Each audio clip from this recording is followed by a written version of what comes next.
আজকেও নিফটি এবং bank Nifty নিয়ে আলোচনা করব। নিফটি এবং ব্যাংক নিফটিতে কোথায় সাপোর্ট আছে সেটা নিয়ে ডিসকাস করব, আর এছাড়াও কিছু স্টক নিয়ে ডিসকাস করব। তাহলে ভিডিওটা শুরু করা যাক। আমি নিরুপমা, শেয়ার শেখো চ্যানেলের পক্ষ থেকে সকল বন্ধুদের স্বাগত জানাই। আর চ্যানেলটা যদি সাবস্ক্রাইব না করে থাকেন তাহলে অবশ্যই চ্যানেলটা সাবস্ক্রাইব করে নেবেন, আর পাশে থাকা বেল আইকনটা প্রেস করে রাখবেন। আমি ভিডিও আপলোড করার সাথে সাথে আপনাদের কাছে ভিডিওটা পৌঁছে যাবে। তো আজকে আমরা নিফটির মধ্যে যেটা দেখলাম, নিফটি একটা ফ্ল্যাট ওপেন হয়েছিল, সেখান থেকে নিফটি 25,113 পর্যন্ত আপ মুভ করেছিল। তারপর ক্লোজিং টাইমে আমরা নিফটিকে দেখলাম একটা ভালো সেলিং এলো এবং সেখানে নিফটি 24,885 পর্যন্ত লো করেছিল। গতকালের লো ছিল 24,896, তো ওই কাছাকাছি একটা লো তৈরিটি আজকে ক্লোজিং টাইমে ক্লোজ দিয়েছে 24,918। নিফটি যেখানে আমরা ক্লোজ দেখলাম সেটা হচ্ছে 24,900 ওপরে ক্লোজ দিয়েছে, কিন্তু নিফটির এখন যেটা স্ট্রং সাপোর্ট হলো সেটা হচ্ছে 24,800। আমরা মানডেতে দেখেছিলাম নিফটি কিন্তু একবার তার 24,800কে যে স্ট্রং সাপোর্ট তাকে ব্রেক করে নিচে এসেছিল, 24,753 পর্যন্ত লো করেছিল। তো সেখান থেকেই আমরা দেখেছিলাম মার্কেটের মধ্যে বাউন্স এসছিল। তো আমাদের দেখতে হবে নিফটি যদি 24,800কে ব্রেক করে নিচে ট্রেড করে সেখানে কিন্তু একটা ভালো সেলিং আসার চান্স রয়েছে। কারণ আমি গতকালেই আপনাদের ভিডিওয়ে বলেছিলাম যে এখন মার্কেটের মধ্যে কিন্তু একটা ভোলাটিলিটি থাকবে, অনেকটা আপ ডাউন আমরা দেখতে পেতে পারি। তো আমাদের এখন যে নিফটি স্ট্রং সাপোর্ট 24,800, এটাকে আমাদের ফলো করতে হবে। এবার আসছে ব্যাংক নিফটি। ব্যাংক নিফটির আজকে এক্সপায়ারি ছিল। ব্যাংক নিফটি আজকে 51,420 পর্যন্ত হাই করেছিল, আর ক্লোজিং টাইমে আমরা 51,000-এর ওপরেই ক্লোজ পেয়েছি। তো কিন্তু ব্যাংক নিফটি মার্কেট চলাকালীন আমরা দেখেছি 50,950-এর কাছে একবার এসেছিল, সেখান থেকে আবার ক্লোজিং টাইমে 51,000-এর ওপর ক্লোজ দিয়েছে।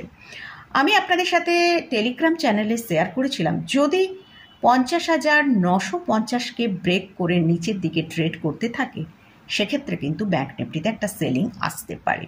তো যাই হোক, সেখানে আমরা দেখেছি ব্যাংক নিফটি 50,950-এর কাছ থেকে ঘুরে ওপরের দিকে 51,000-এ ক্লোজ দিয়েছে। তো যদি আমরা দেখি ব্যাংক নিফটি 50,950-কে ব্রেক করে নিচের দিকে ট্রেড করতে থাকে তাহলে কিন্তু ব্যাংক নিফটিতে একটা ভালো সেলিং আসতে পারে। সেটা নিচের দিকে 50,400 থেকে 50,350 পর্যন্ত নিচের দিকে ব্যাংক নিফটি আসতে পারে।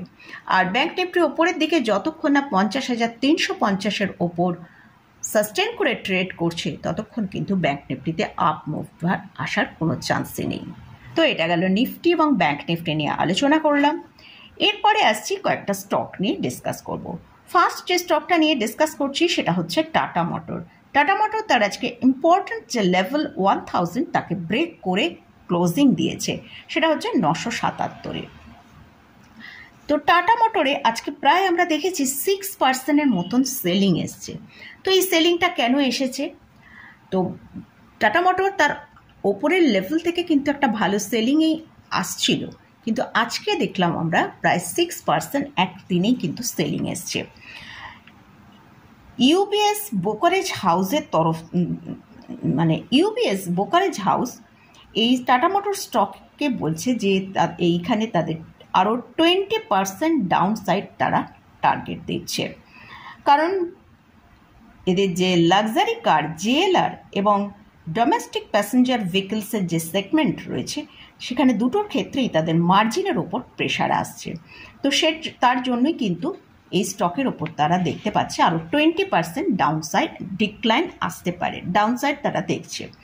তো সেই টার্গেটটা তারা এই ইউবিএস যে ব্রোকারেজ হাউস তারা টার্গেট দিচ্ছে টাটা মোটর 825 টাকার কাছে আসতে পারে। নেক্সট যে স্টকটা নিয়ে আলোচনা করছি সেটা হচ্ছে ওএনজিসি।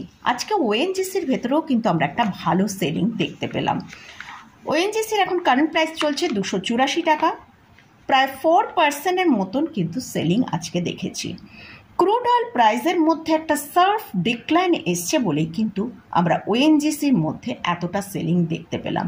শুধু ওএনজিসি নয়, যে কোনো অয়েল কোম্পানির দিকেই আমরা যদি ফোকাস করি, যেমন বিপিসিএল, ইন্ডিয়ান অয়েল, HPCL যে কোনো অয়েল মার্কেটিং কোম্পানির দিকে যদি আমরা ফোকাস করি সেখানে কিন্তু দেখতে পাচ্ছি একটা ভালো সেলিং এসেছে। তো এই ক্রুড অয়েল তার 52 উইক যে হাই সেটা হচ্ছে $98 পার ব্যারেল ছিল, সেখান থেকে এখন আজকে ট্রেড করেছে $70 পার ব্যারেল। তো এতটা শার্প ডিক্লাইনের জন্যই কিন্তু এই যে অয়েল প্রাইসের মধ্যে এতটা ডিক্লাইন আসার জন্যই কিন্তু আমরা ONGC এবং অয়েলের যেসব অন্যান্য কোম্পানিগুলো আছে সেখানে আমরা এতটা সেলিং দেখতে পাচ্ছি। আর ONGC মোটামুটি এই সেপ্টেম্বর মাসে আমরা যদি তার চার্টটা দেখি সেখানে আমরা দেখছি 20% মতন কিন্তু একটা ডিক্লাইন অলরেডি এসে গেছে।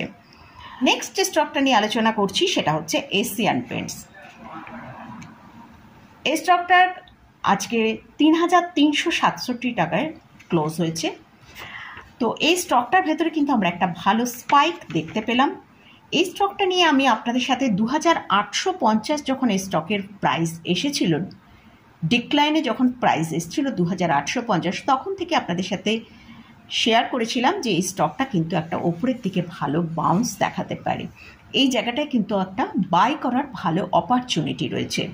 শুধু এই এশিয়ান পেন্টসই নয়, এরকম বার্জার পেন্টস, ইন্ডিগো এইসব স্টকগুলোর ভেতরে কিন্তু একটা ভালো বাই করার সে সময় সুযোগ ছিল। যাই হোক, আজকে আমরা এশিয়ান পেন্টসের মধ্যে একটা খুব ভালো স্পাইক দেখতে পেলাম।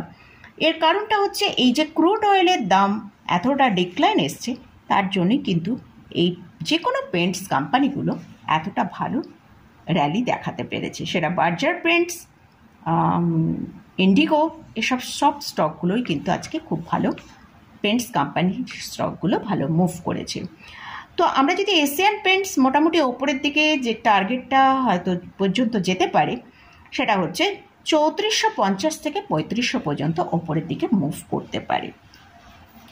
তো যাদের কাছে হোল্ড করা আছে অবশ্যই স্টপ লস মেনটেন করে এই টার্গেটের জন্য হোল্ড করতে পারেন। নেক্সট যে স্টকটা নিয়ে আলোচনা করছি সেটা হচ্ছে জোম্যাটো। জোম্যাটোর এখন কারেন্ট প্রাইস চলছে 274 টাকা। এই স্টকটা লাস্ট এক বছরে 171% বেড়েছে, আর স্টকটা প্রায় 2.63% আজকে র্যালি দেখিয়েছে।